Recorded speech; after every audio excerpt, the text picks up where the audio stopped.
சிவராத்திரி தோன்றிய கதை தெரியுமா? மகிமை மிக்க இந்த மகா சிவராத்திரி தோன்றியது திருவண்ணாமலை தலத்தில்தான் என்பது பலருக்கும் தெரியாத ரகசியமாக உள்ளது. இந்த நாளில்தான் கோடி சூரிய பிரகாசத்துடன் சிவபெருமான் லிங்க வடிவில் திருவண்ணாமலையில் தோன்றினார் என்று புராணங்களில் குறிப்பிடப்பட்டுள்ளது. இதன் பின்னணியில் ஒரு புராண நிகழ்வு சொல்லப்படுகிறது.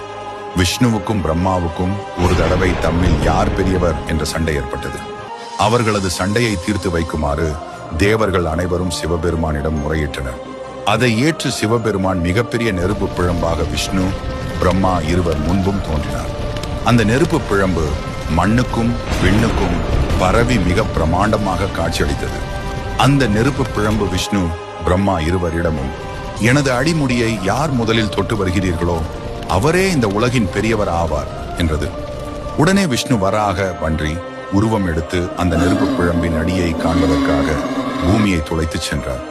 பிரம்மனோ அன்ன பறவையாக மாறி நெருப்பு பிழம்பின் முடியை கண்டு வருகிறேன் என்று உயரே பறந்து சென்றார். பல ஆண்டுகள் யுகங்களாக முயன்றும் விஷ்ணு பிரம்மா இருவராலும் அந்த நெருப்பு பிழம்பின் அடி முடியை காண இயலவில்லை. இது ஈசனின் செயலாகத்தான் இருக்கும் என்பதை உணர்ந்த விஷ்ணு தனது முயற்சியை கைவிட்டு திரும்பி வந்தார். அவரிடம் இருந்த ஆணவம் காணாமல் போய்விட்டது. ஆனால் பிரம்மாவிடம் இருந்த அகந்தை மட்டும் நீங்கவில்லை. உயர பறக்க முடியாமல் சோர்வடைந்து திரும்பிக் கொண்டிருந்த பிரம்மா ஒரு தாழம்பூவை பார்த்தார். அந்த தாழம்பூ ஈசனின் முடியிலிருந்து விழுந்து பல 100 யுகங்களாக கீழே வந்து கொண்டிருப்பதை அறிந்தார். நெருப்பு பிழம்பின் முடியை தான் கண்டதாக பொய் சொல்ல வேண்டும் என்று அந்த தாழம்பூவிடம் பிரம்மா கேட்டுக்கொண்டார். தாழம்பூவும் அதற்கு சம்மதித்தது. தரை இறங்கியதும் அந்த தாழம்பூ பொய் சாட்சி சொன்னது. அவ்வளவுதான். நெருப்பு பிழம்பாக இருந்த சிவபெருமானுக்கு கோபம் பொத்துக்கொண்டு வந்தது.